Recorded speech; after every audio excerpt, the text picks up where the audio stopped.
Hello and welcome to Starwood's live pet travel Q&A. This is an Ask Me Anything style event where we are sitting down to answer any and all questions that you submit in the comments below. Today's topic is pretty general and wide-ranging. It's top pet travel concerns. Most folks have never traveled with their pets before, and so naturally many clients are approaching travel preparation with some concerns, anxieties, and maybe even some misconceptions.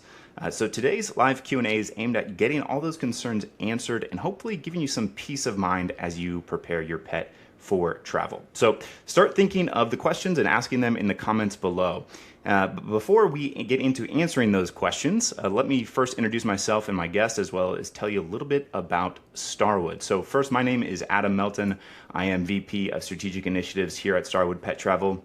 And I'm sitting down with my colleague, Sage Engel. Sage is one of our pet travel coordinators. Sage, how long have you been at Starwood?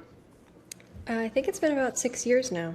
Okay, 6 years. And so she's one of our pet travel coordinators. And I think you've pretty much done all of our different geographical destinations. You have knowledge of, whether you're traveling with your pet to Hawaii or to Australia or to the UK, Europe, wherever, you have some expertise for those destinations. A pet travel coordinator is is the person that's assigned to a move. So when a client signs up with Starwood, they get their very own pet travel coordinator to work one-on-one with them to get all their documents reviewed, vet records, get import permits, flights booked, all those sorts of things, and kind of act as to orchestrate the entire move. Do I have that right? What your role is? Is that what you would describe your role as, Sage? Yeah, that sounds pretty accurate. Okay. Definitely just get into the nitty-gritty of it all and make sure everything stays on track.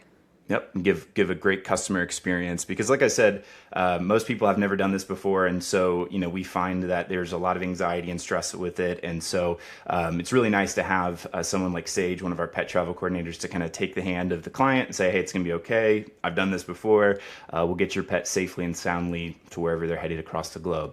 Okay, so a little bit about today's event. I want to share a little bit about Starwood, but before I do, to kind of sweeten the pot as far as getting your participation and getting you to ask some questions, we are doing a giveaway. We're giving away some Starwood Pet Travel merch. So I'm wearing actually one of our Starwood shirts right now. So that's some of the prizes that will be given away. We have a $20 Amazon gift card, and then this is a big one, $200 off a Starwood booking. So if you decide to work with Starwood, one person will get that $200 off their move.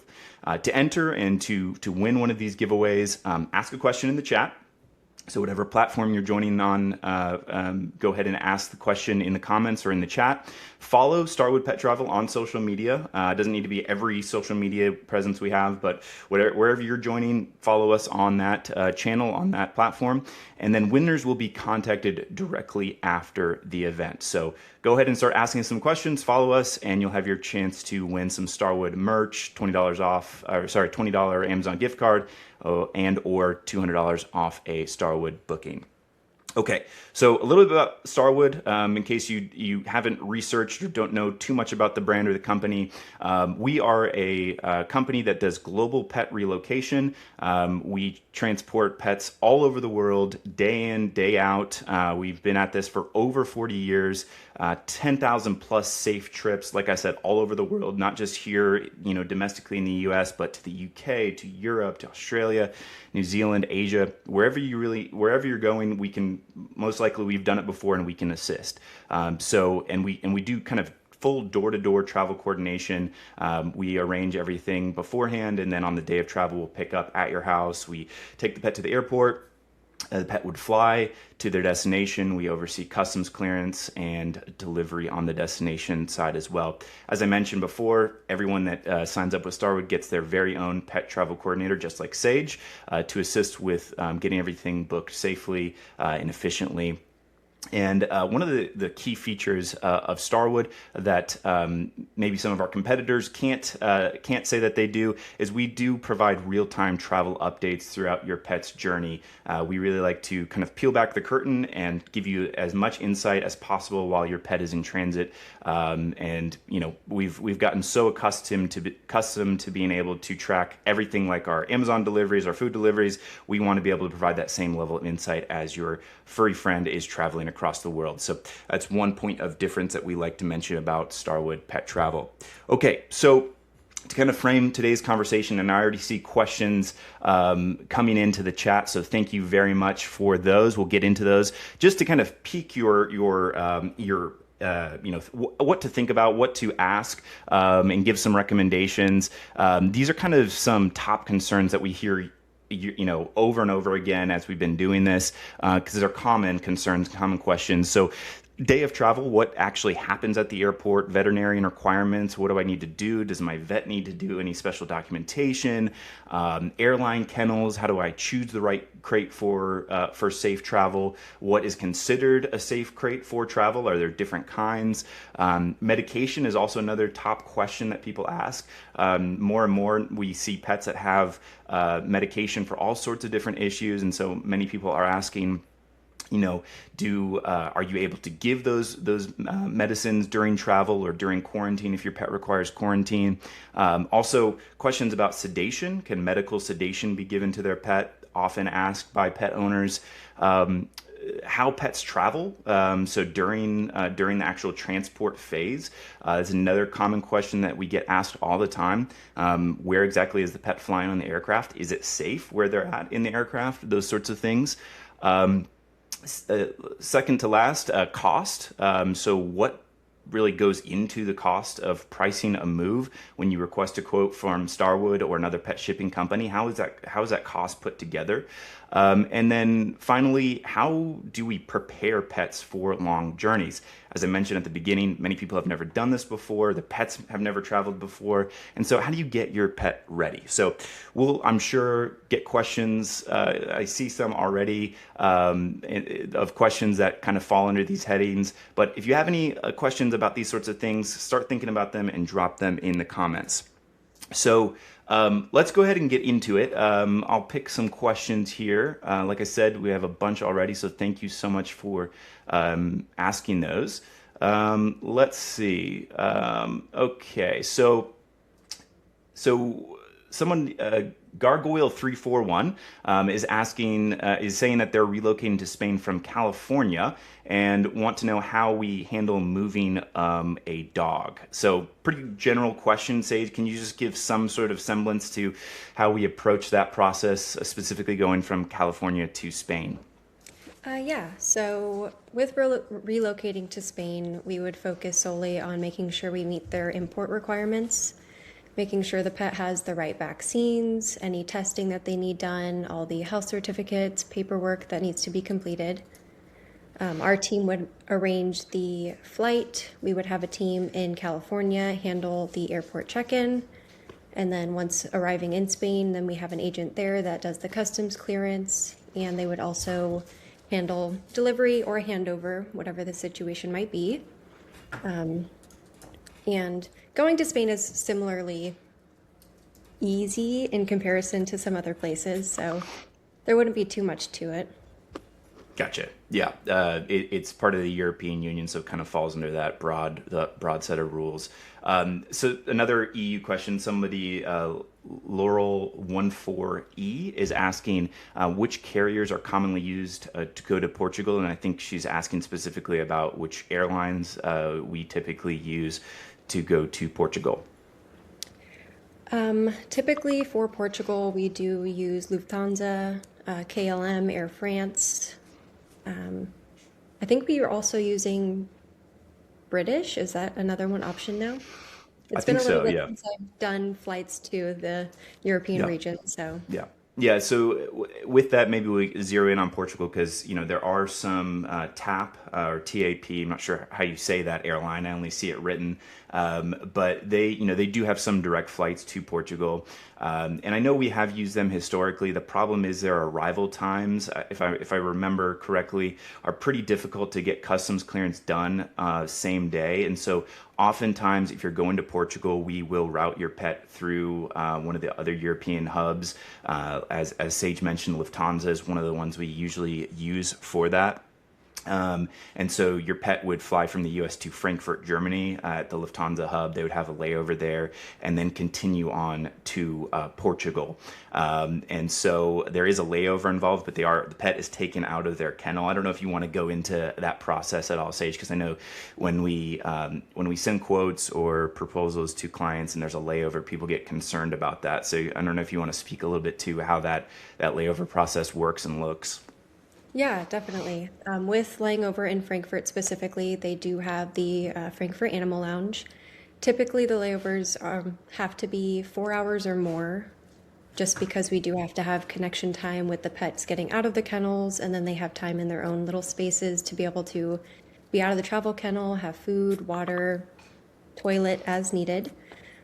So they'll have a few hours, and the team in Germany does actually send a photo update. It's very basic, but they do provide an update while they're there, and then they'll get them checked in for their connecting flight. Gotcha. Okay. So, and as I said, we do that so we can do customs clearance in Portugal within business hours, and there's no extra costs or delays. So even though it's an extra flight, it is a short flight from Frankfurt to Portugal, not super long. Even though there is a second flight involved, it's net better for the pet because they can clear customs the same day. So hopefully that answers your question, Laurel, about moving to Portugal. PolyX1835 is asking about travel from San Francisco to Auckland. Looks like they're going next February. And they are asking if there are many spots on the planes for cats. So maybe we can just kind of generally speak about availability. Is there unlimited space for pets, or does it fill up oftentimes like a passenger flight would fill up? Can you go into availability a little bit for flights for pets? Yeah, so generally with San Francisco to Auckland specifically, Air New Zealand tends to have about 5 spaces, but if it is a family of pets, they do tend to allow a little bit more than the 5 generally. And with Air New Zealand, they do allow us to book 30 days in advance. But of course, all the planning and everything, we're working on moves for 5+ months before we really get into that stage.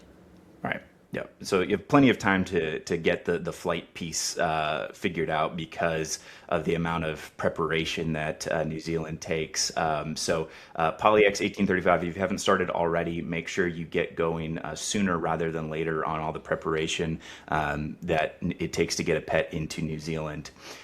Healing Hearts Counseling LLC is asking about what our history or expertise is with Asian countries. Which Asian countries have we organized travel to from the U.S.? Sage, I know you work with our clients going to Asia, so you can definitely answer that question.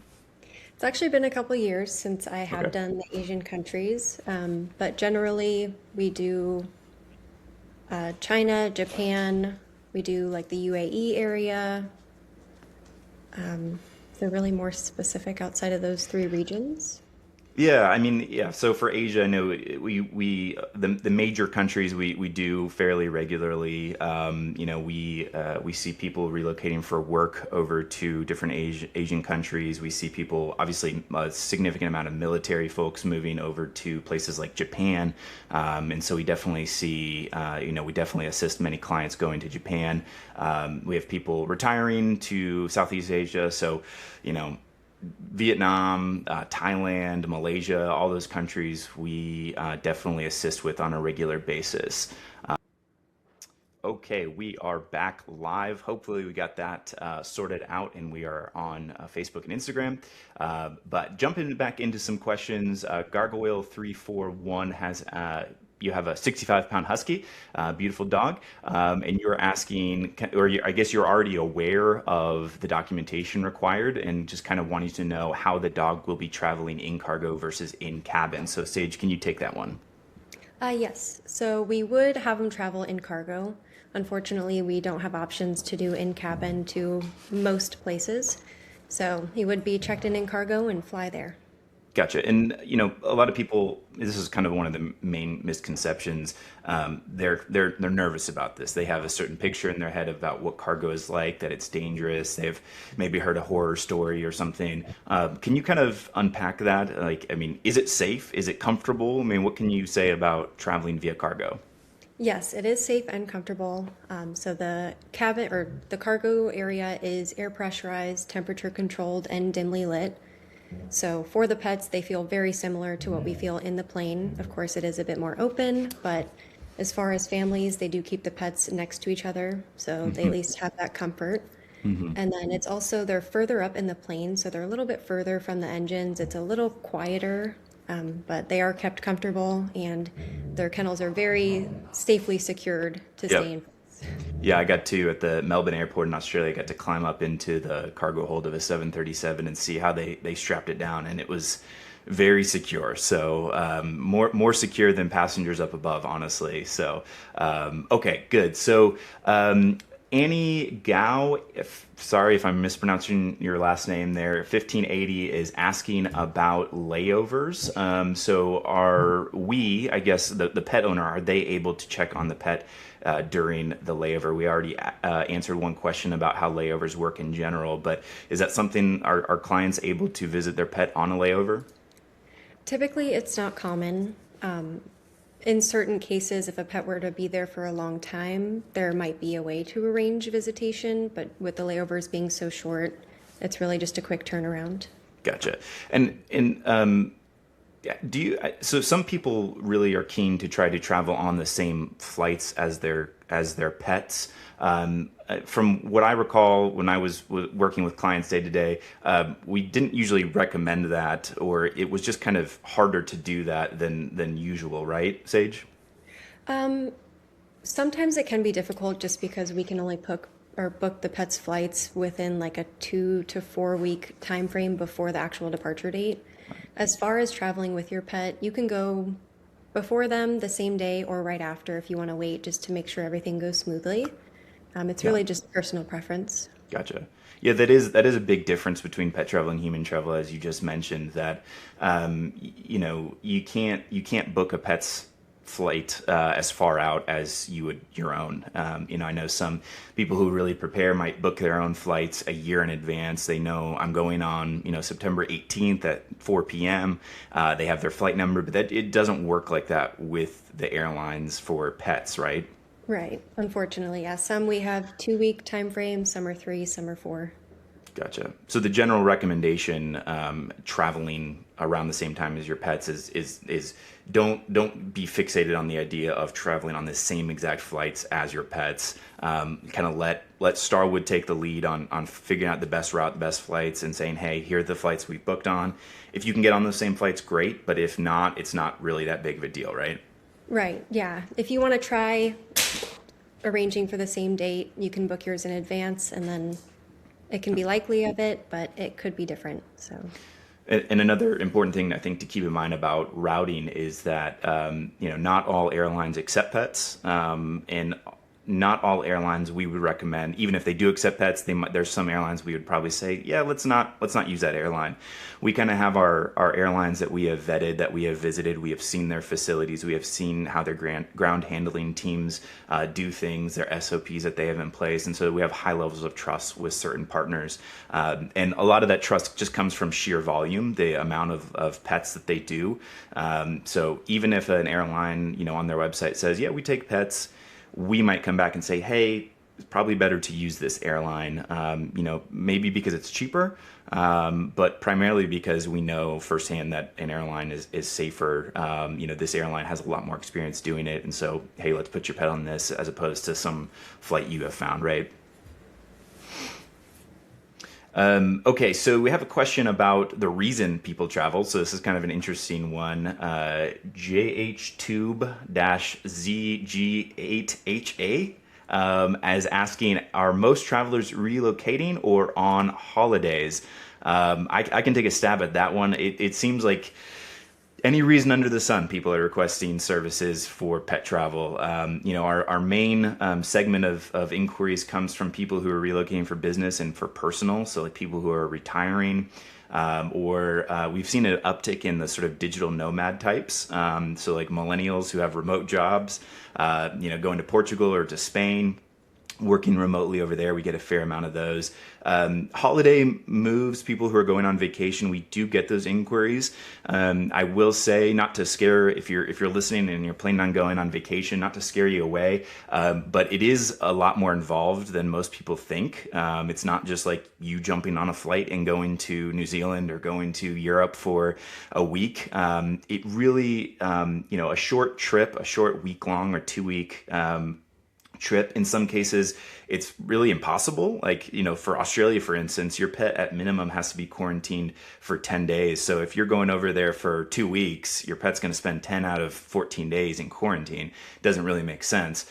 And then the other thing is just cost. A lot goes into these moves. There's a lot of stakeholders and vendors that are involved for doing everything from the documentation to obviously the airline itself, drivers, customs clearance, all those sorts of fees. And so it can be quite pricey if you're talking about, a round trip type thing.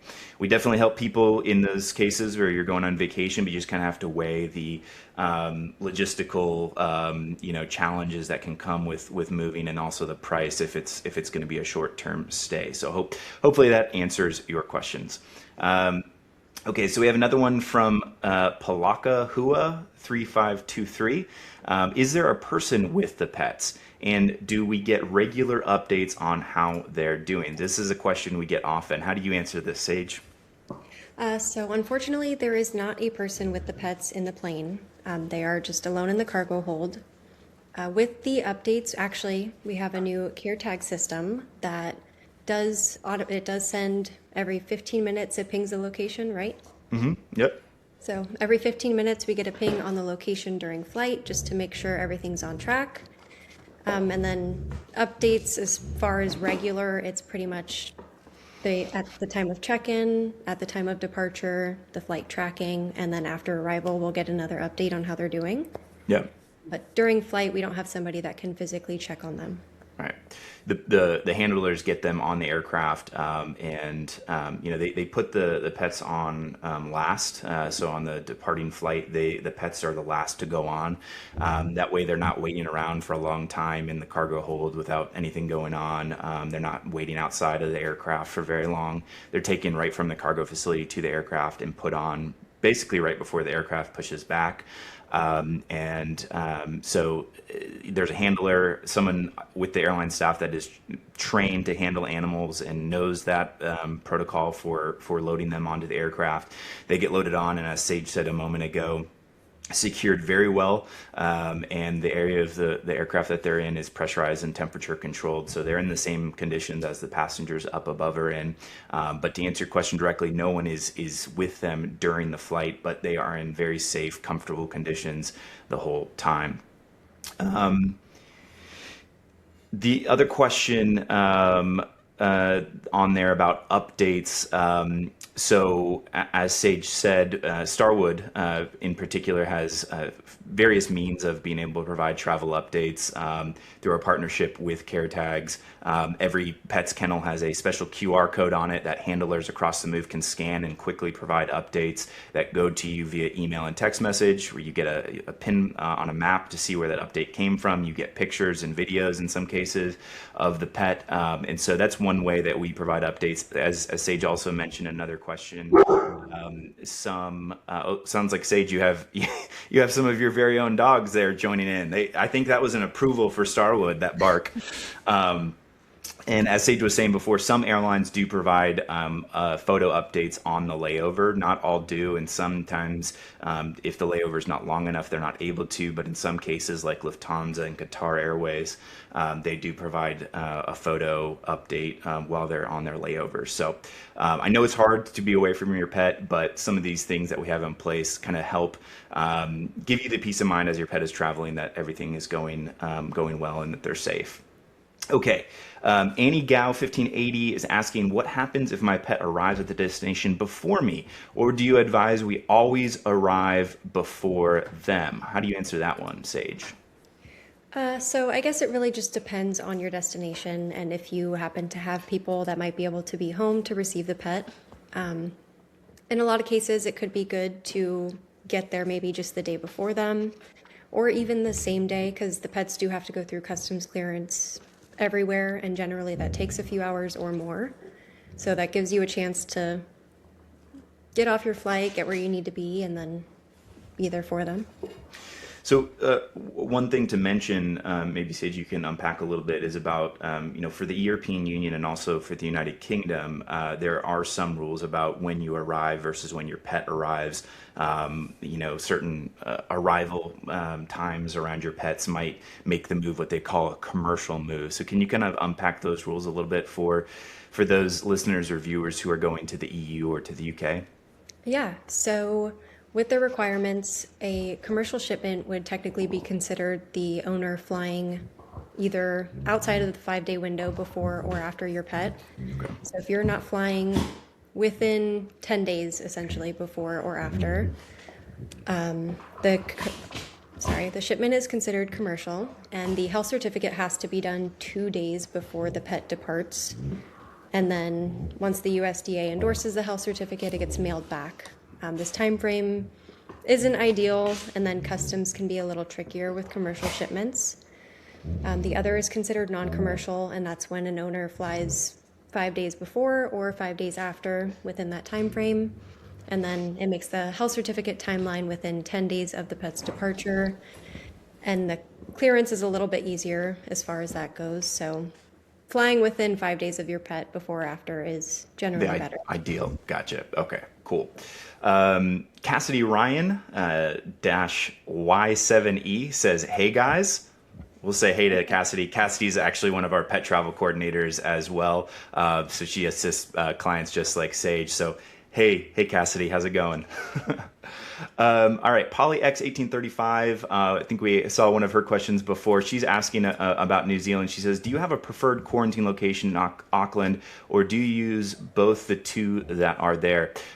Sage, I'll let you answer this. I will say that one of the distinctions between New Zealand and Australia, if there's people that are kind of between the two, Australia has a government-run facility and only one facility called Mickleham PEQ post-entry quarantine outside of Melbourne, and so that's the only facility.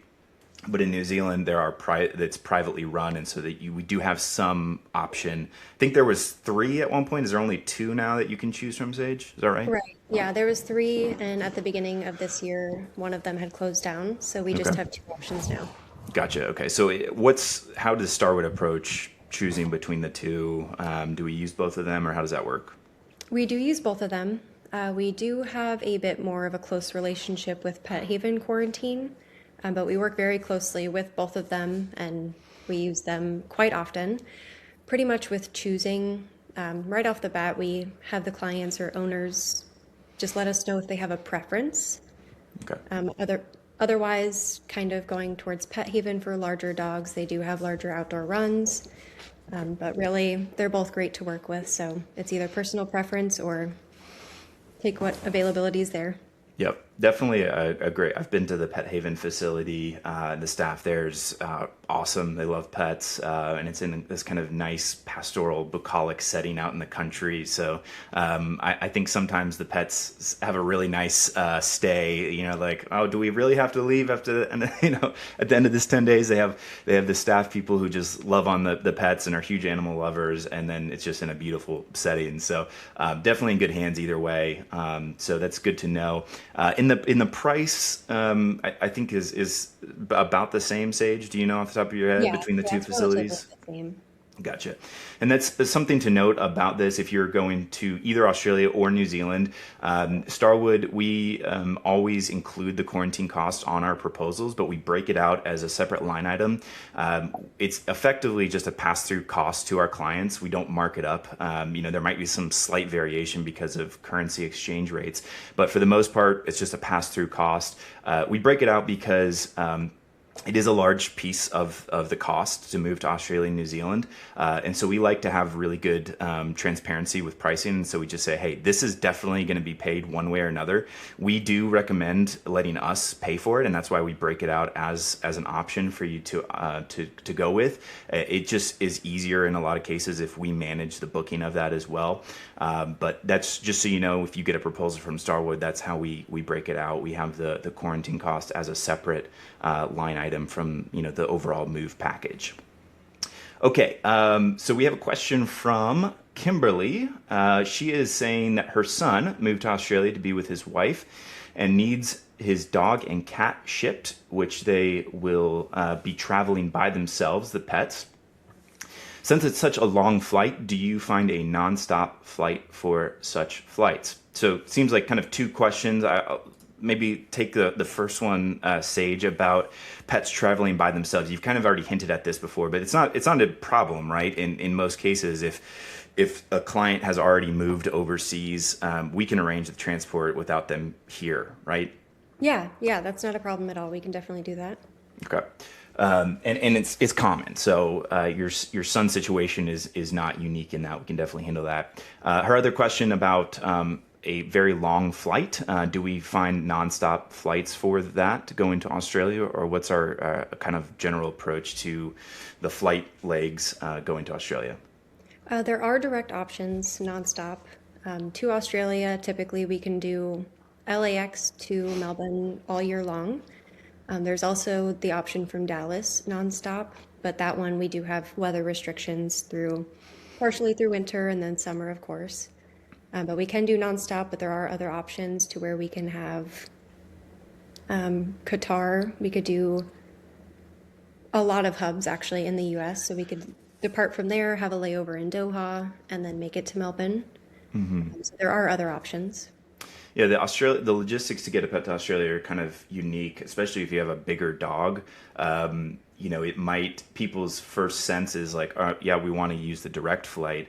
But as Sage mentioned, there's really only two options to go direct, using Qantas through LAX or Dallas. And Dallas is one of those that's kind of like, only half the year it's really usable because of weather restrictions.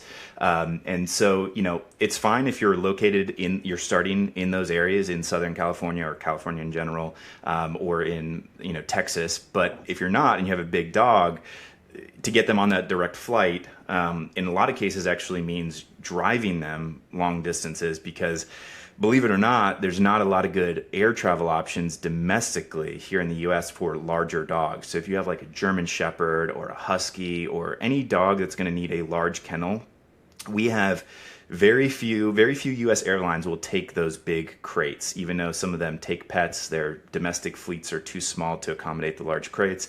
And so, if you want the direct flight, it's like, okay, we can do that, but you're going to have to drive from, Chicago to LAX, long drive, right?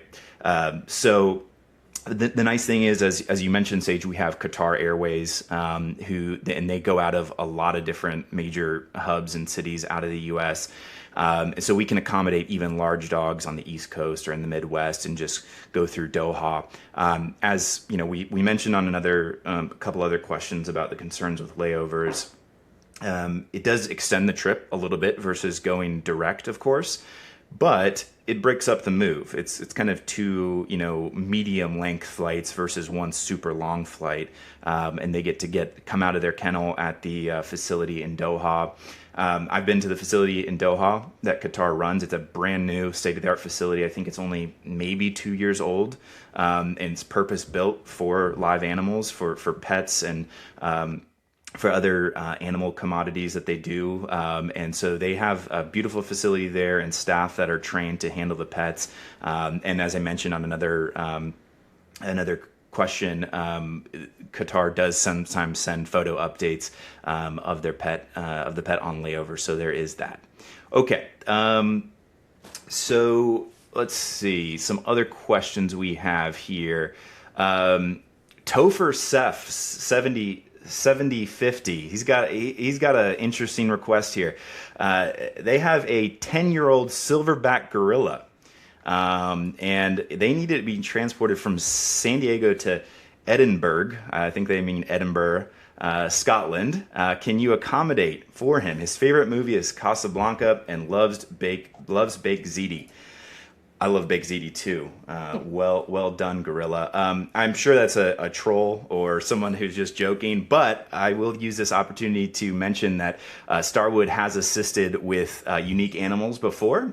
Our bread and butter are dogs and cats, but infamous story, we helped transport a trained grizzly bear from LA to Johannesburg, South Africa. It was for a Johnny Knoxville movie. It was a movie that was supposed to be set in New Jersey, but I guess it was cheaper to shoot the movie in South Africa, so they moved everything there and shot the movie there.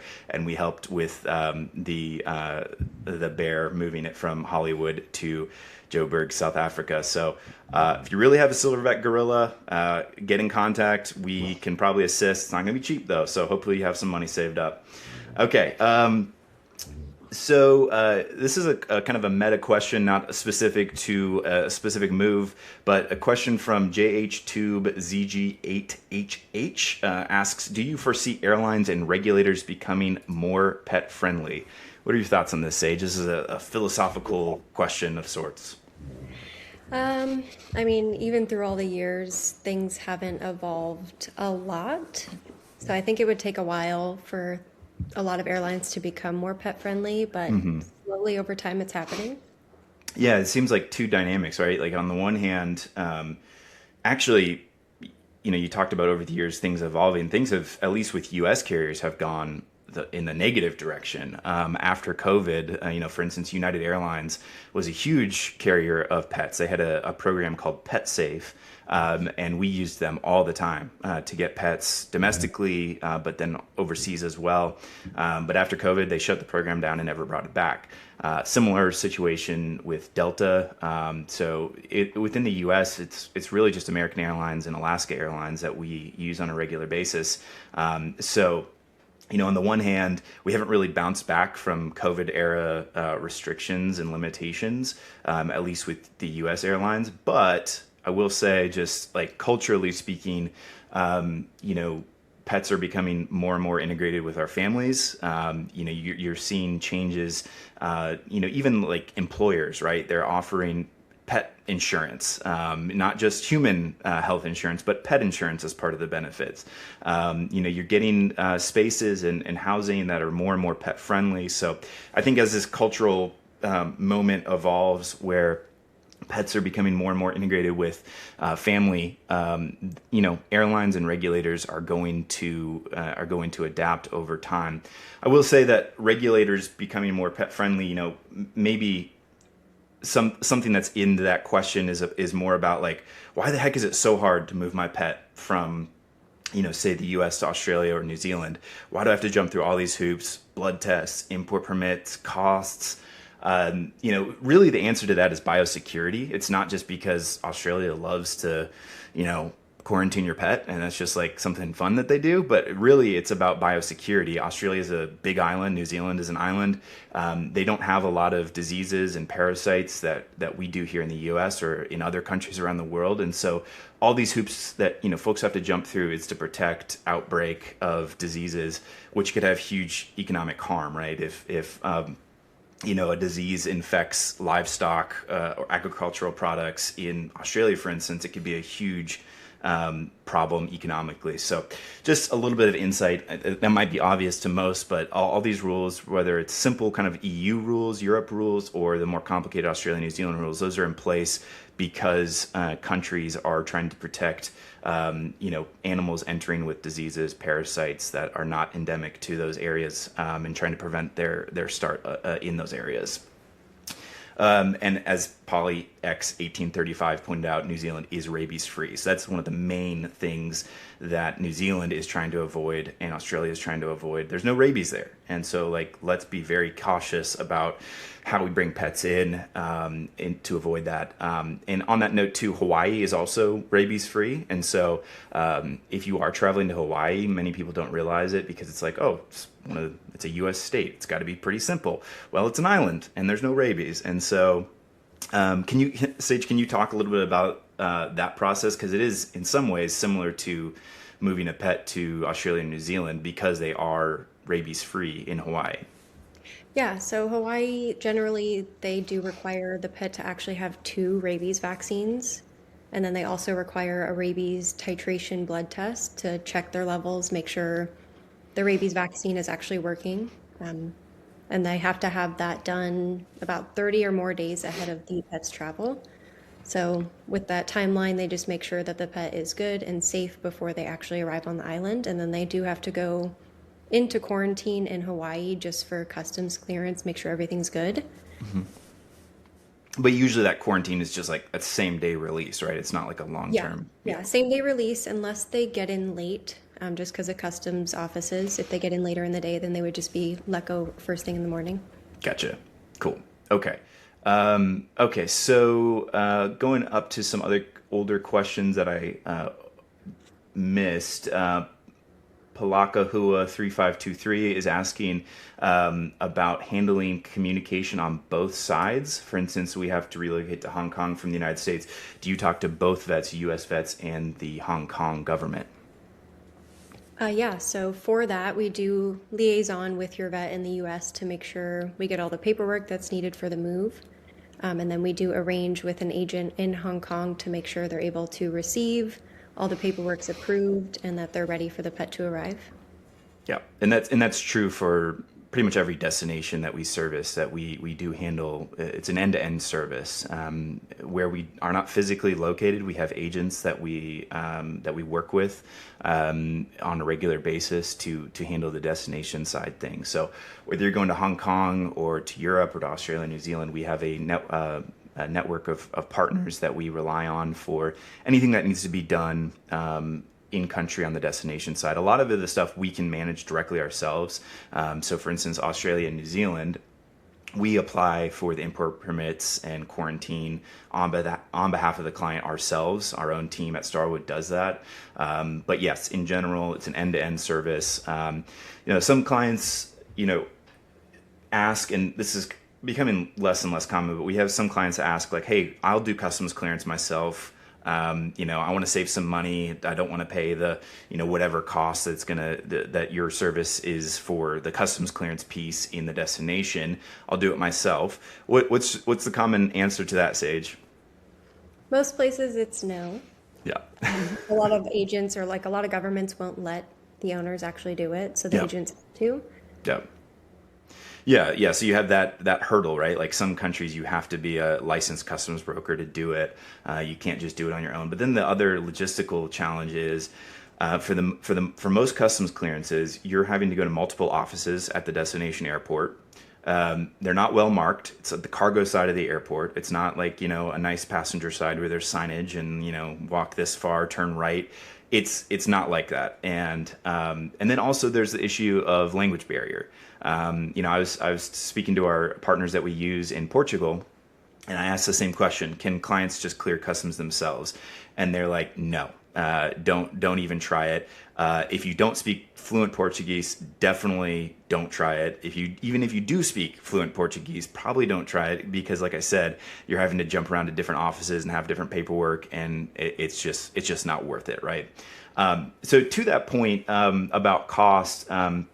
We had a company, we have a comment from Annie Gao, 1580. Again, she's asking, what is the cost difference using Starwood versus managing the transport and logistics yourself? If you do it yourself, it's cheaper, right? If you build your own house, it's going to be cheaper than hiring a contractor to do it. I will say that I think that the time that it would take to figure out the move, your time is worth something. And so to outsource that to Starwood, we've done it many times, thousands a year we're doing these moves. It's easy for us. And so to kind of outsource that, I think for most people, it's worth the cost to kind of buy back their time to do it. It's hard to give you an exact answer of, what's the cost difference between using Starwood versus, transporting yourself, because you'd have to kind of do a calculus of how much your time is worth. I think you can kind of get a sense of the value that we bring to the table. Request a quote from us, get our proposal, look at the pricing depending on your move variables, and then dig into wherever you're going, dig into the rules a little bit, and kind of get a sense of, okay, can I do this? Do I have the time to figure this all out? And then also, like, how risk averse are you? Because the other question is or the other thing that happens, and we get requests from this type of client all the time where they're like, I tried to do this move myself. I did something wrong. I got all the way to the airport on the day of travel, and the airline rejected me because I had the wrong size crate, or something like that, right? And so there's always a risk, even if you're, adept at reading government documentation, you feel fluent in, working with your vets, you have a good vet. There's always a risk that you overlook something. And so I would just say, as you're approaching working with a professional pet transporter, there's multiple things to weigh: your time, the value of your time, how risk averse you are, how confident you are in the process. Of course, some countries are easier than others to get a pet to. The EU countries are certainly easier than in Australia and New Zealand. If you were going to Australia and New Zealand, Annie, I would say don't even waste your time trying that. It's really not worth, unless you have a lot of free time and you're very, you're okay with risk. I would not mess with that, because in the case of Australia, just as an example, there's a minimum 6 month waiting period before the pet can even travel to Australia. And if you mess something up during that waiting period after the blood draw happens, that 6 month window starts all over again, and it can severely delay your move. Not as extreme for other destinations, but that's how I would answer your question. Get a quote from Starwood, see our proposal, and then kind of get a sense of what your time is worth trying to do it yourself. I will say one other thing about this, and then I'll move on to another question. Is that some airlines don't actually allow private individuals to book directly with them. They do require you working with a professional pet shipper, just because they have dealt with so many tragic kind of heartbreak stories where a private individual has tried to do the process themselves, and they get to the airport and then the pet gets rejected and they're mad, and so they're dealing with the customer, a mad customer. And so some airlines are just like, look, it's not worth it for us, our staff, just. You have to work with a professional pet shipper to kind of have some insurance that this is going to work. Did I get all that right, Sage? Is that how you would answer that question? Yeah, that sounds about right. Cool. Annie actually did ask if they're planning on moving to a country where there is not a pet agent to handle anything arriving, whether we Oh, yeah. recommend transporting to a neighboring country. Right. Yes, we would. A lot of the times when you go to a neighboring country, there are going to be rules for crossing the borders to get to other countries. So it can be a little bit trickier at times, but that would most likely be the best option if there aren't any pet agents to handle arrival. Yep, absolutely. And that happens a lot in Europe. We fly a pet into using KLM direct into Amsterdam, or direct using Lufthansa into Frankfurt, and then drive cross border. Like one, I think Annie is going to Slovenia, if I remember her question correctly. But if there's anyone in the chat that is going to Belgium, for instance, it doesn't make sense to do a connecting flight to Brussels because it's so close to Amsterdam. And so our typical approach to that is just fly the pet direct on KLM to Amsterdam and then drive to Belgium. So definitely is something we do on a regular basis. But as Sage said, there are some extra rules and considerations that we would walk you through. Okay, we have about 10 or so minutes left on the live feed. I'll go a little bit over since we did have that slight technical issue and I had to jump off for a moment. But as we are looking at answering the last few questions, just a couple reminders that we are doing giveaways, and we have some Starwood swag. We have a $20 Amazon gift card, and we also have $200 off of Starwood service to win. Ask questions. We're getting a lot of questions already, but be sure to ask a question and to follow us on social media, and then we will notify the giveaway winners directly after the event ends. One of my colleagues will reach out to the winners, and I'm sure we'll probably announce it on social media as well. Another note to mention is that we'll be hosting another live stream next Tuesday, March 24th at 12 p.m. Eastern Time as well. So a week from today at noon Eastern Time. And finally, happy St. Patrick's Day. I was thinking, oh shoot, I didn't wear any green, but realized that we got Starwood green right here. Yep, there we go. We got the green on, so no one's pinching us. Cassidy, one of our employees, is asking where she can get some Starwood swag. We're gonna have to hook you up, Cassidy.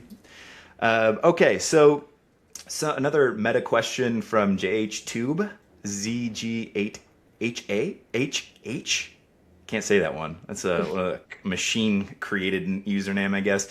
What are some of the biggest challenges you face? So very broad question. Sage, you're working in this day to day, getting pets all over the world. What would you say the biggest challenges that you face are? A lot of the challenges are really timing requirements for specific treatments or blood tests, vaccines, things like that.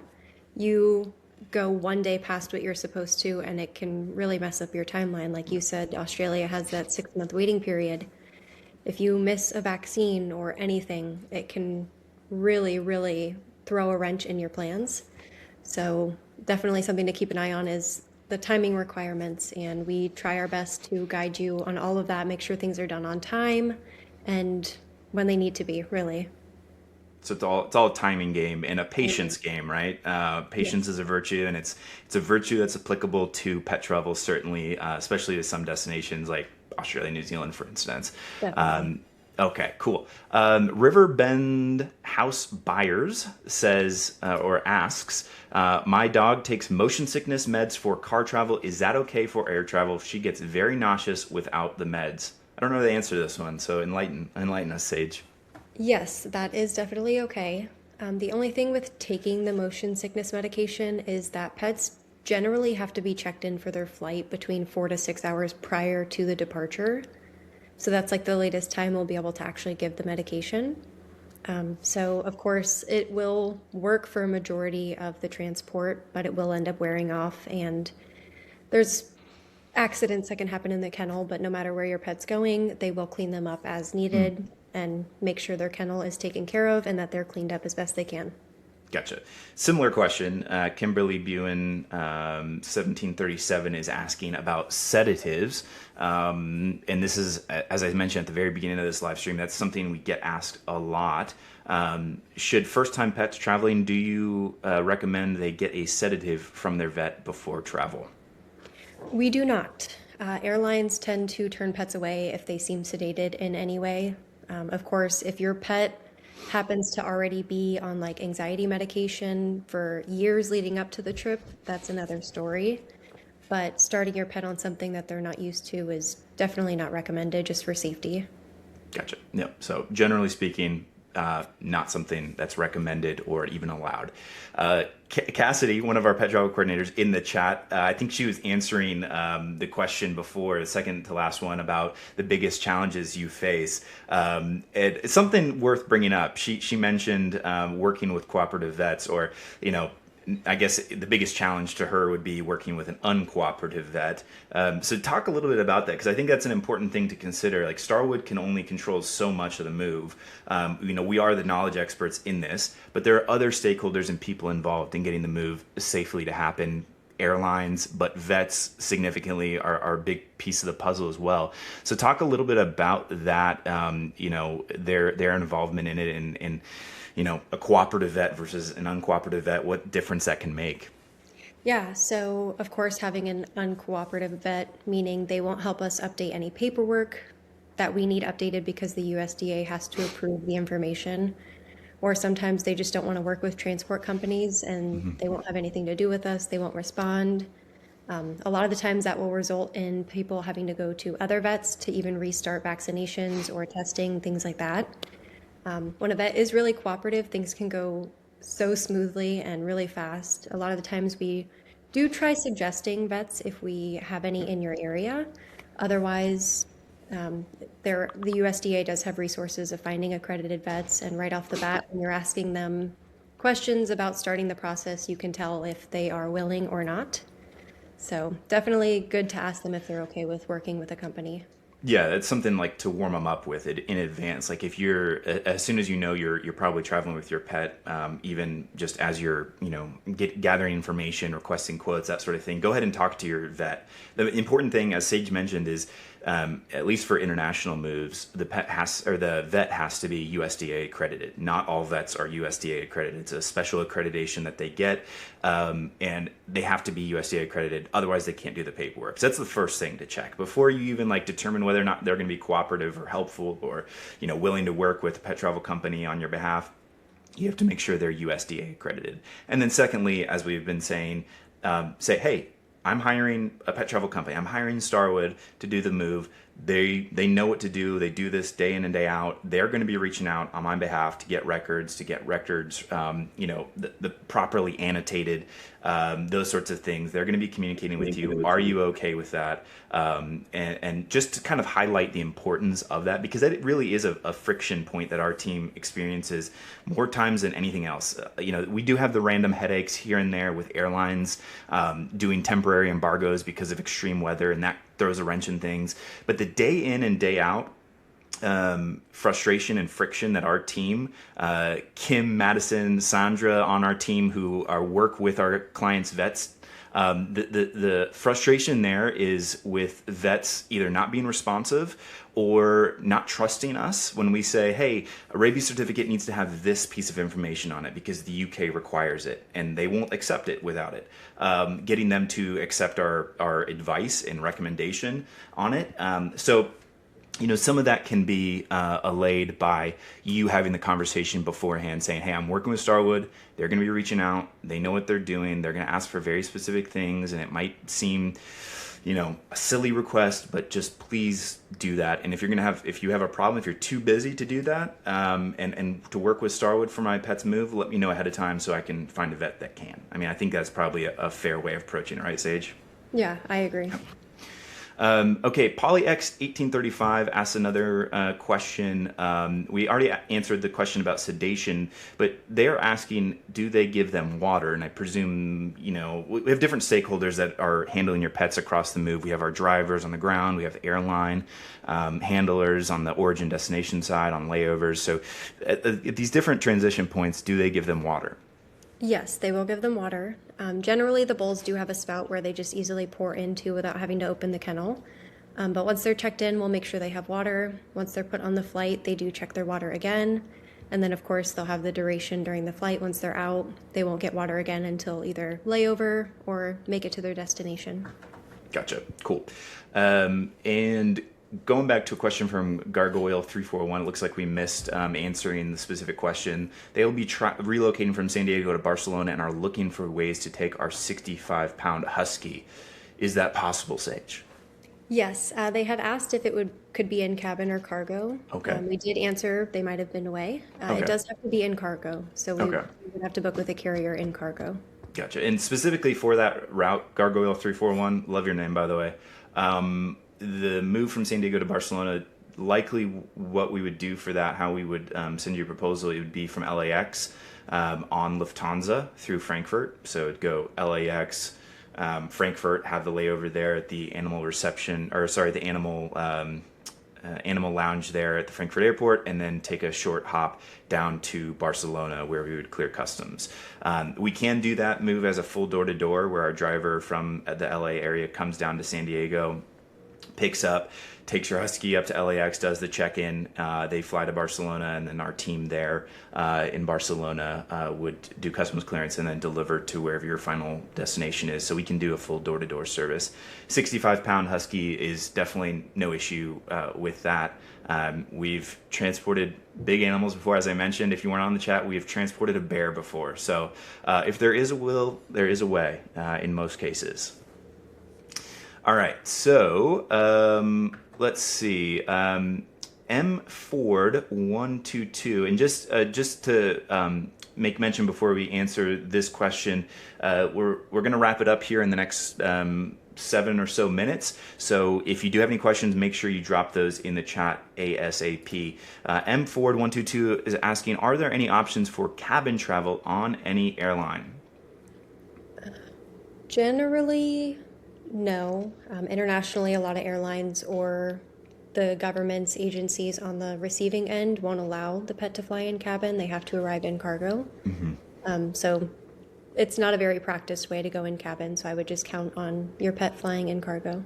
Yeah. So it's a destination restriction in some cases, as Sage mentioned. Again, it goes back to that other question we answered about, all these rules are in place for biosecurity. And so the countries, the importing authorities need a single way to manage the flow of pets into a country. And so they say, hey, the pets are going to arrive in a cargo and we're going to manage it through that. We can't manage pets also arriving in cabin and out of crates and those sorts of things. But the other thing to mention too is that, even if a destination country allows for it, there's airline restrictions on top of that, right? And in most cases, it's only a very small pet that you could bring in cabin, under 20 pounds in most cases, and they have to be able to be in one of those soft carriers, and they have to go in front of the seat in front of you.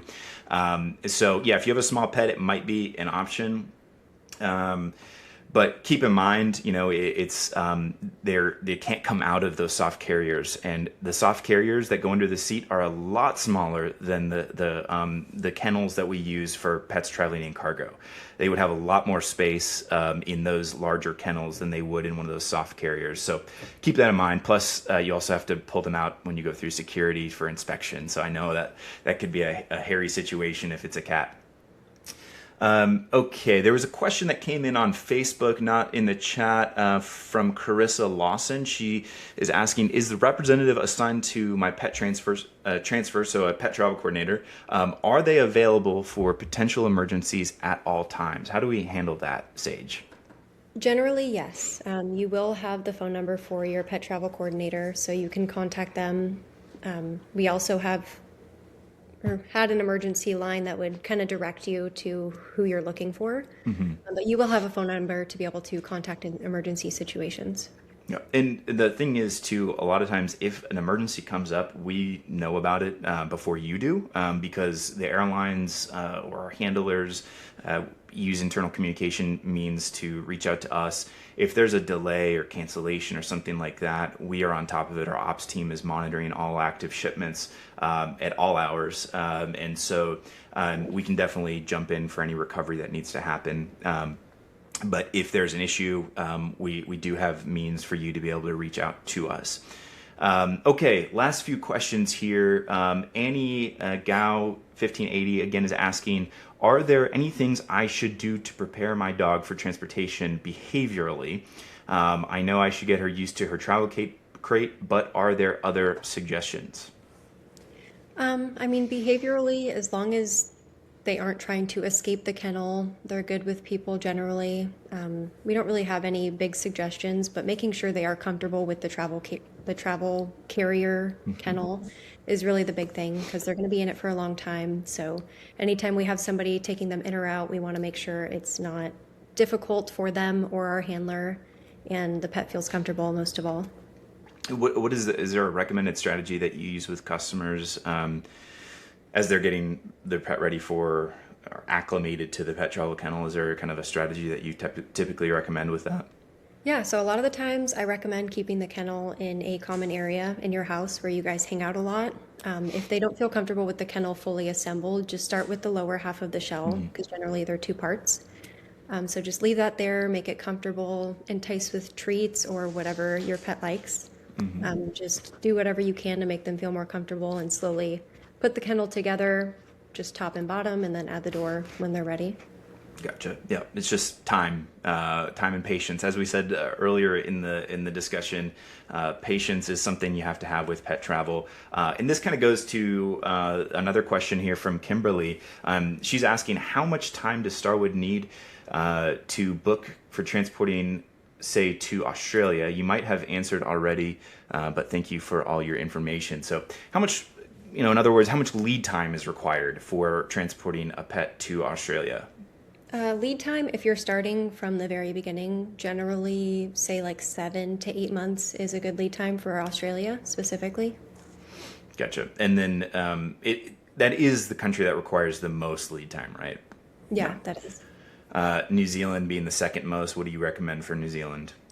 New Zealand, again, starting from the beginning, it's good to check in maybe over 6 months in advance, just because there are some timing requirements that can hinder a 6-month wait. Otherwise, maybe like 4 to 5 months is good.